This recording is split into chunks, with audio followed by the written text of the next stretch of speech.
j'ai été sollicité après ce qui s'est passé pour des interviews par tous les membres pratiquement de votre profession.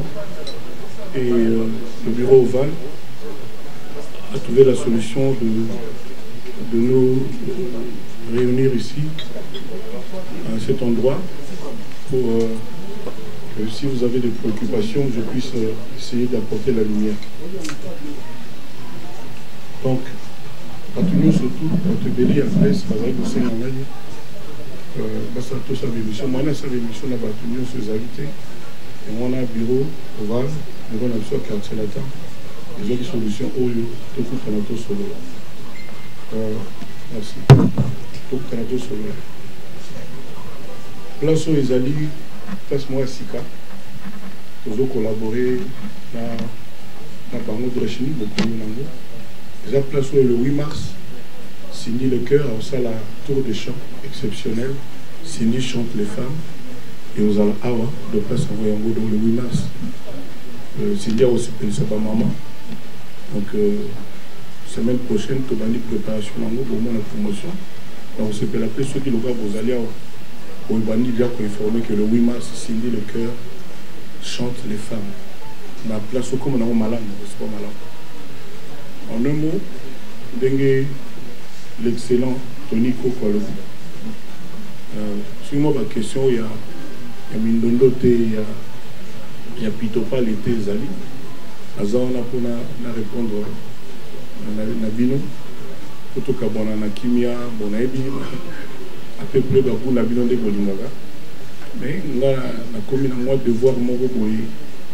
Il y a éviter déjà la bande déjà pour éviter, mais si on a éviter encore plus.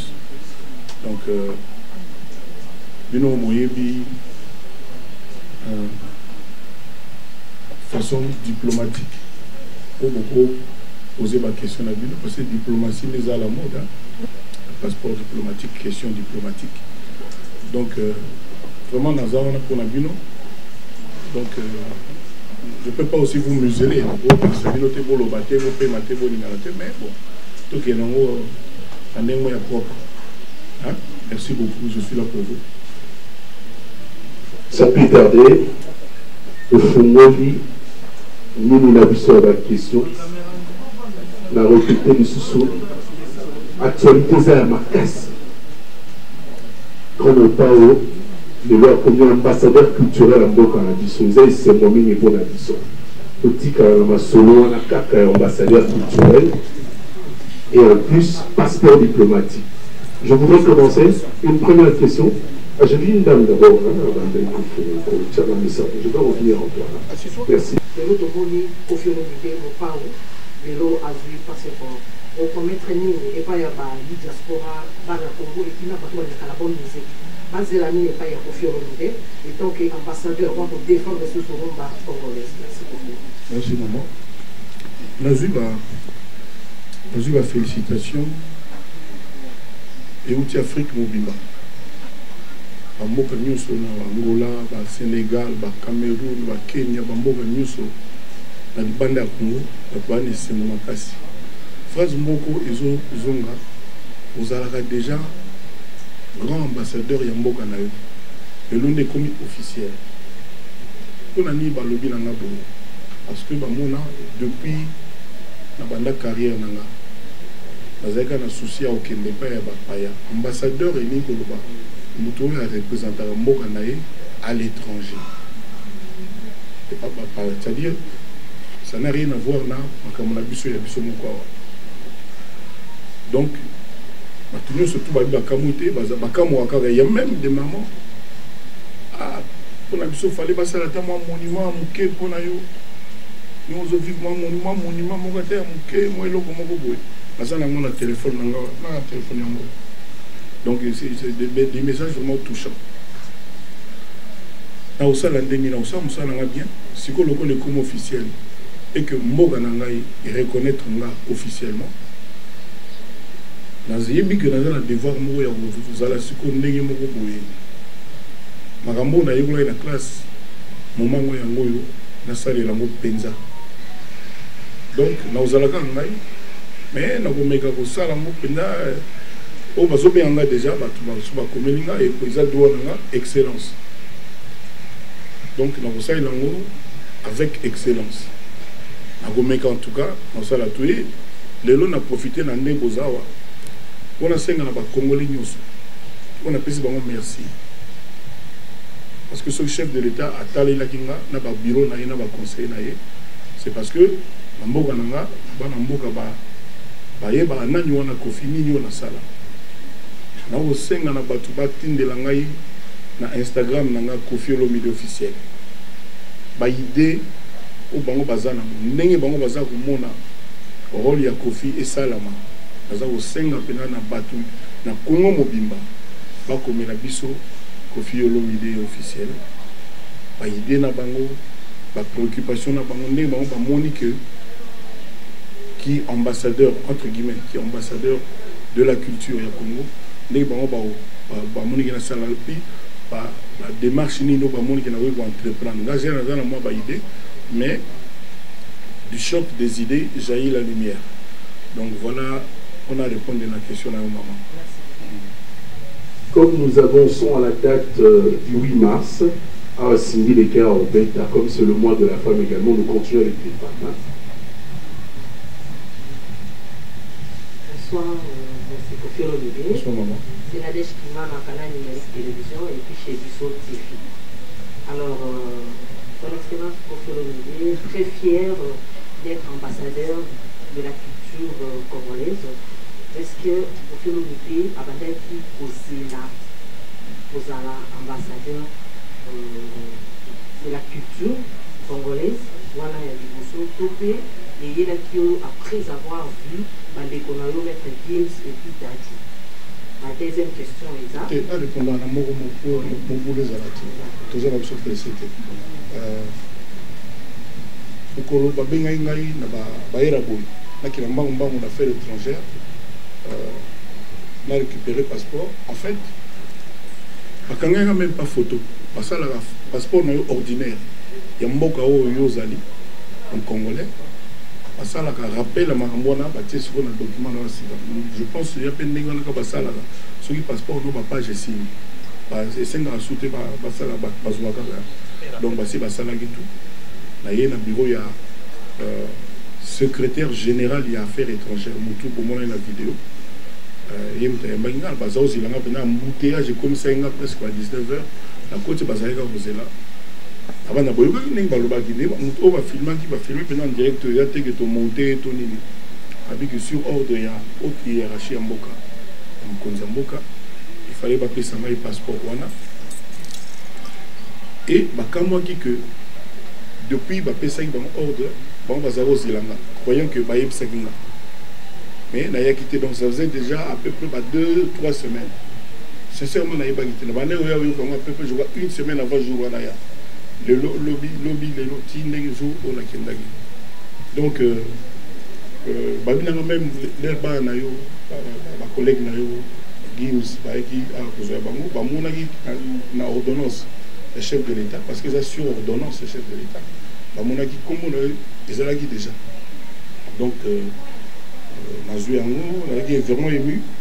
On est vraiment ému. On s'est pédé quand même. Donc voilà, c'est quand même, c'est pédé vraiment. Voilà, ma deuxième question est ça. Quand vous M. Kofi a rappelé dans le média que Aza troisième artiste à en avoir. Ah non, je n'ai jamais dit ça. Troisième, tout le temps, quand vous avez à la télévision, vous avez lancé un message, vous avez troisième. Non. C'est fini le Kouta. Donc, on a le baki. Quand c'est là, on a le Kambo, on a Kofi, ou bien on a mon arrêté, ayo karaté. Mais on a zo vivre, azo yo kazomono, au côté de l'angaté, on a le lobby qui est un numéro T. On a le lobby que Bastar na biso, bazala ba ajaba on a vraiment comme ba mege kutu na mona ku internet batumo ka ko balobelanga makambo ba komaki ke Kofi alobi ke boye na sala ki démenti j'espère au mona kiango no bi kata mukolo moko te na tikala ko loba makambo ba pretenga donc kande na lobi ba kufela ba kosela likamoto yo akufi matoi akufi miso pe o akufi donc dans tikala ko loba ngata mukolo na tia numéro te atia numéro ata mokolo moko te na baka ke non le président merci peuple congolais merci. Dans le banc ata mokolo moko te. Voilà, merci beaucoup. Voilà.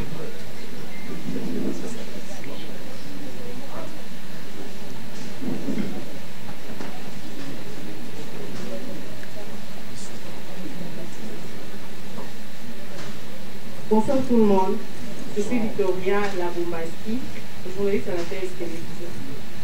J'ai deux petites préoccupations. Tout le monde.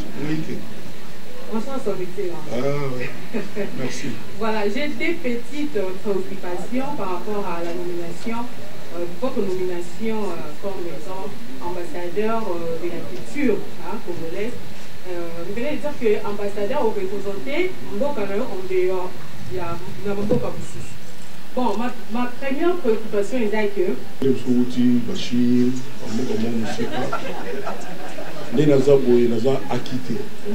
c'est-à-dire je suis fier de l'obati, on a acquitté, moi je beaucoup de fabriquer acquitté, c'est-à-dire son acquitté ni le baquet, bateau va fonder qui est bakosé la kima. Bon côté, on s'ose acquitté, au tigala kuna 8 ans. On a la zalia wa, donc la zali donc donc États-Unis, on a préparé tourner à quartier latin aux États-Unis. Donc on a zali vraiment donc net travail quoi, net travail. Donc si nous avons rappelé que sommes au Bakosé la Guinée, exact. Voilà. Tant on a ici Eleki et ici Eleka. Merci beaucoup. Deuxième est que vie au commis ambassadeur de la musique, nous avons représenté la musique congolaise en dehors de nos frontières. C'est, pardon. En dehors de nos frontières, presque bisounours. Oui. S'il vous plaît. La culture. Téteux canadien. C'est-à-dire, Batunio se va compter en avion, Batina Obeta. Mais Batunio se va compter en ambassadeur, Oyombo Kanabango, et puis c'est Bango Nanité. Ce n'est pas possible. Et puis, nous comprenons. La Banza, que bureau et chef de l'État, Naye Mogopé, Azayou Maté, Azapezo Baté, loin de là, Bazana ba critère na bango, Oyo, ça y a bango, Baïbi, ni le clinique qui va pour là. Il y en a un site. Comment il est tombé dans Balamo Gims, n'a pas passeport. Après, bah ben Kofi. Bah tu vois, Bazaba, Bazaba crâne, bah réfléchir ça. Donc, selon les critères de bango, parmi les bateaux qui sont Talibanda, parmi les bateaux qui exportent la musique au Congo, bango ba des choses na bango exporté na nani wana na bateau un oyo wana bango ba lobby. Et puis voilà. Donc yonanga to yebité ngai moi je crois savoir que bon ba moni quand même musala na sala na bandi au même quartier latin du banda na banda peut-être on a autant bota na ba 90 du bota na 83 2 bref ba moni depuis donc ba mona par exemple ndombolo par exemple déjà cri à Tutu Kaloti. Mais dans un parmi les bateaux, ils exportent à Ndombolo et comment on a ivoirien, bateau belé. Donc les bateaux vont dans la chef de l'État, va conseiller les bateaux décider qui donc moi. Bon, pour citer, Siko étant ambassadeur culturel, vous avez un problème musical congolais, ça fait une dizaine d'années, vous êtes en paix, surtout en France, vu qu'il va combattre par l'intercalabine. Étant ambassadeur, solution ligne aux autres prévoir. Mais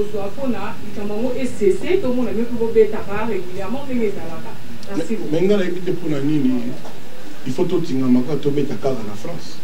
Nous avons héritier à la Turquie, l'Espagne, le Portugal, l'Autriche, la Suède. C'est-à-dire, ceux qui ont des collègues qui ont des mots bien pour les Camerounais, les gens qui ont boré la France, la Belgique. C'est tout. Tu as bon les gens, non?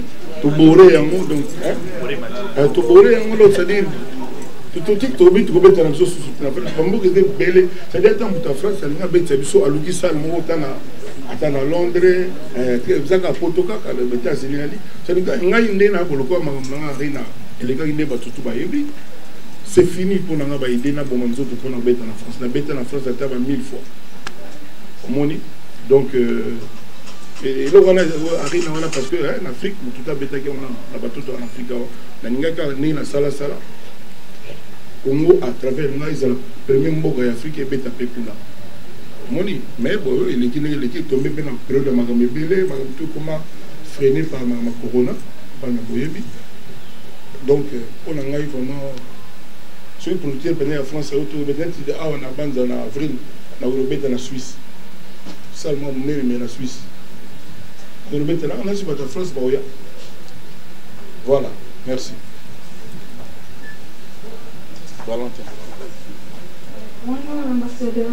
Bonjour. L'essentiel TV. D'accord.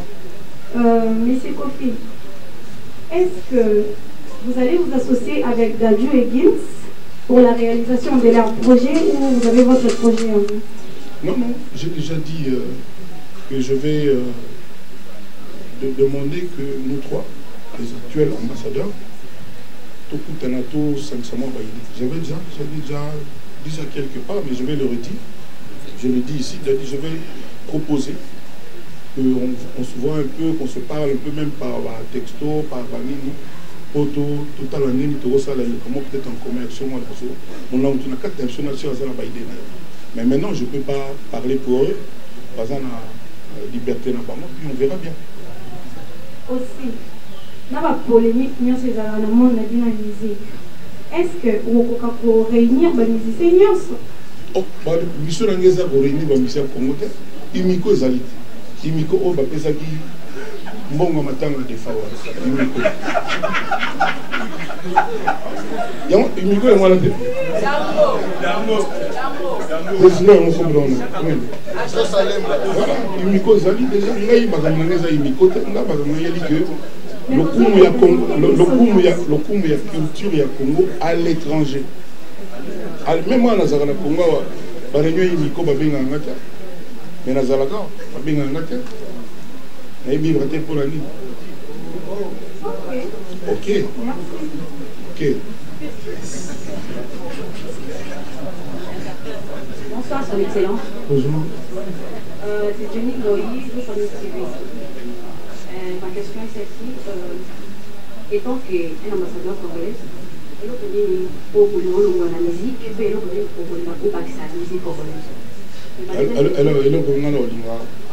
la musique est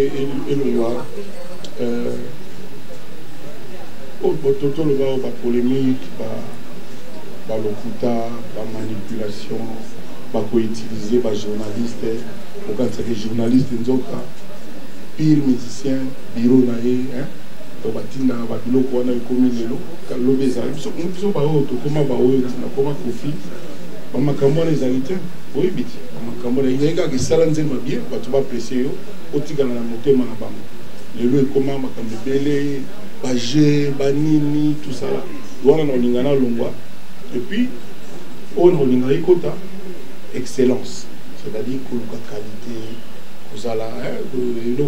l'esprit m'a bien, musique propre, comportement propre, il y a digne, il y a bien. Donc voilà, c'est une question, voilà, c'est ça. Deuxième question, ok, parce que la ligne, tant qu'ambassadeur, on a toujours pour la maison. Ah, mais il y a une bitumbao, on a sûreté, on a gagné, à Bundalangote. Le temps on a bandé Tumba, c'est qu'on a sûr qu'il n'y a aucun donc il y a un livre bon, c'est-à-dire. Nazala déjà on nazala moi mukewana na olinga pina na corset yango lisusu donc na ngalisa yango lisusu donc mingi na golo bala yango donc drapeau ya culture ya Congo il faut ezala pina likolo. Bonsoir tout le monde. Mais Tony Sow s'il te plaît ma mère tout mal moko tout les va dire toujours na banoko na banoko il fallait aussi mandamu tu mandamu tala ah d'accord. Bonsoir tout le monde, bonsoir ambassadeur. Bonsoir madame. Je suis Rachula Caramel, correcteur de la chaîne. Et je suis le chargé de communication et la du Congo. On va dire que la Congo, ainsi. Voilà, question à l'organisation qui est d'abord le Congo. Ça, au local qui est en Paléo, et tout à fait sur le Congo, ambassadeur culturel congolais. l'impression de les années. Et puis, il n'y a pas très longtemps, le locatif, pour mon actif, pour le politique, c'est-à-dire pour mon actif, pour madame, tout ce salon, pour la mode de Roussan, c'est-à-dire qu'il y a bien tout ce salon, on a pas tout qui est là où il y a question d'aligner dans le sens. T'es allié, t'es arrêté pour moi. Tu n'as pas vous en pressé. Non, non, l'embellie mon bain. Tu comprends quand on le soir à 23h au diable. Ce qui est que tu as un conseil. Nani Togo est ambassadeur culturel à Congo. Et ça te bon à la Kofi. Mais il y a un temps à quadre. Je ne sais pas. Sincèrement, si tu n'as pas compté, dans le long de Zalangaï, il y a un temps à Combo et Kofi au long de l'eau.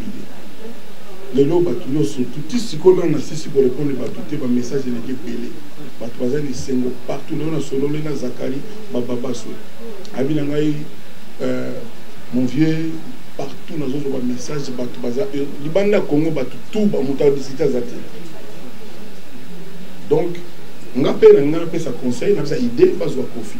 Mais on a évité de faire ça qui, effectivement, que quitter la monde, donc, quelque part, on a quand même qui minute. Mais merci, j'étais ému. On a remercié le chef de l'État encore une fois. On a remercié le peuple Congo, on a remercié Mbokananga, Boyende Zalaka.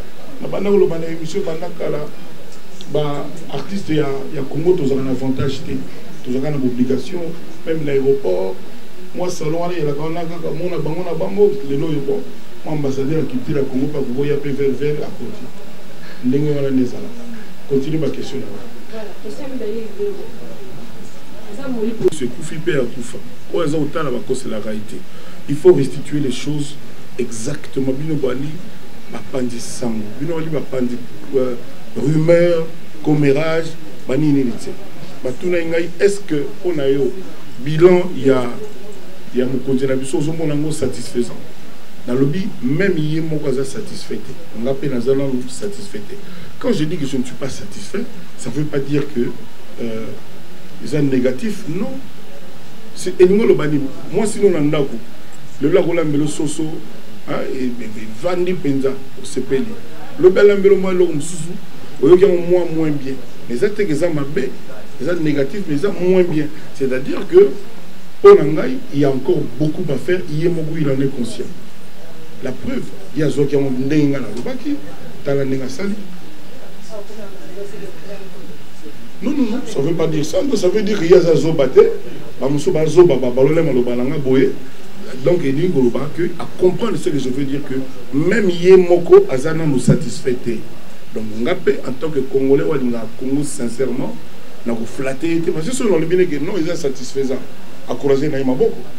Non, le coup de 5 ans, mais ils sont déjà satisfaisants. Vous voyez ce que je veux dire? Donc ça veut dire que nous sommes à la maman, comme vous êtes belé. Donc voilà, c'est pas parce que dans le Bible, il y a un monde qui est aligné, non. Tout va bien,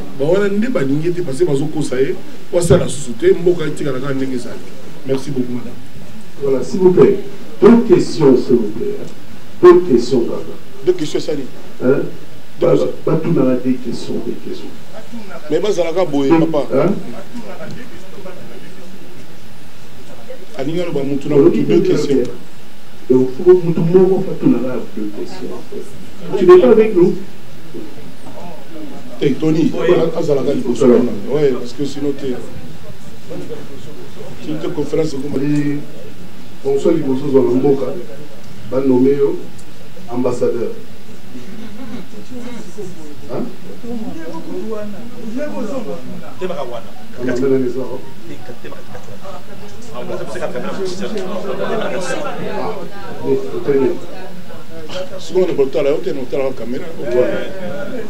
Alors, question Zali, et le bosseur Zali, on a connu Kofi dans l'émission, il a beaucoup confirmé sa nationalité à Zoa français.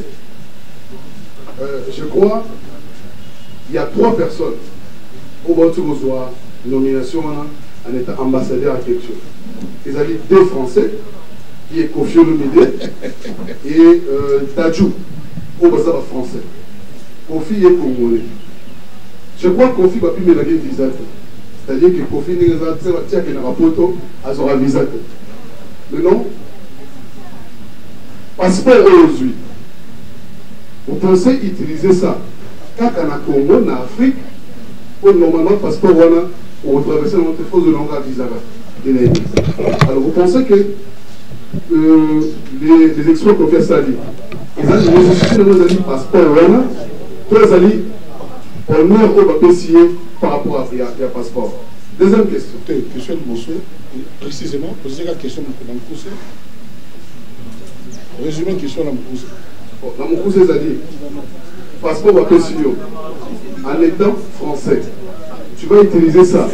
Quand on a Congo, utilise dans Congo, en Afrique, ou tu utilises pour l'honneur naïo. Bon, d'abord, on dit, à peu près sous-entendu, poser la question, je te connais. Oui, mais le nombre de musiciens congolais au Baranakisa, ça va en France sans vous visa. Presque tout, pas leader. La réponse à l'égalité. Deuxième question. Oui. Tout le monde qui maître Gims, Azoa qui maître Gims, Azoa qui même passeport aujourd'hui. Mais tout le monde à 1 heure, 2 heures, 3 heures, pour poster un artiste belé. On a reçu ma communauté. Mais jusqu'à maintenant, ils ont un artiste qui a posté passeport il y a des réseaux sociaux, il y a des profils. Est-ce que le profil c'était aujourd'hui? L'artiste on va poster. Faza wapi, on va poster 1 heure, 2 heures, Faza wapi. Ça c'est la question. Sinon, mais tout surtout sur l'autre, Baptiste on va poster. Faza wapi. Faza wapi. Sikoyo, Baptiste on va poster Kofité. Faza wapi. Bon, la question tout le monde. Je pense que s'il vous plaît. Maman nanga kufa, na mona ndambo na mona. Na bima na boloko, na zo félicitations presque té. Kabano amiki wana. Bato yo yebi wana o ba poster té. Ba féliciter pété ça la fait bango rien. Na pas même ça vont pas ce qui va condamner Kofité. Loni no yo kam. Que bango wana peut pas poster passeport à Kofité. On a dit comme ça. Je pense que biso tout aller wa. Toi, on a besoin d'explications, c'est l'absurde des synthèses pour te comprendre. C'est tout. Au moins, tant qu'on appelle ça qui Gims, na Dadju, tout le monde porte-parole l'orchestre, le Mogota Bima. Hein? Que. Excusez-moi, pardon. Là, on y a appelé la moelle et c'est-à-dire, en fait, Gims, na Dadju, vraiment, Koloku Misama, la chance, avant la baona qui s'assate. Atala na boyi miswa kabana te, atala na bango, hein? Ba main libre auto na ngwati. Tout bien ko ba main libre. Na sali ya mo. Donc, nga siko na fanda awa. Atabino mo, na sani. Donc, mais sur tel peu bien bateau ba na pe na France. Ba Gradure, ba Nino, ba Bouba, ba collègue ba Kim, ba faire poster te ba Kim school. Mais ba poster ba po ana menga ndelabo naza benga Nino benga Tiwa Savage benga ba Braza Baroka ba Abidjan ba tout ba pétiole ba benga sauf en ça c'est normal. Maman n'a pas kuta kufa na zo même pas mes condoléances. Sauf Adolphe Kakaye ça va. Ça c'est un grand monsieur. Donc, là on a un cas sur les athées. Bon, question, on va avancer en haut. On a une question, on a dit, on aura 4 Cora. Il y a une question sur comment on a 4 Cora. On a senti la pluie à l'artiste, on va faire la félicitation. Par rapport à passeport, quand il y a des artistes, on va grand, on va remercier. Merci beaucoup. On va féliciter au bord. La technologie déjà tout bas grand. Nous avons un problème. Inos. Et grand on le bien moulaï ou bien grand. Ok là. C'est pas gentil. Attends, tu me fais grand soit télémio. Voilà, bonsoir tout le monde. Excellence. Gaz fabulous. Gaz fabulous. Pour nous, Azagra, Colombongo, Azagra, Azagra, Fabregas, Ayu Daira Moulay. Donc voilà.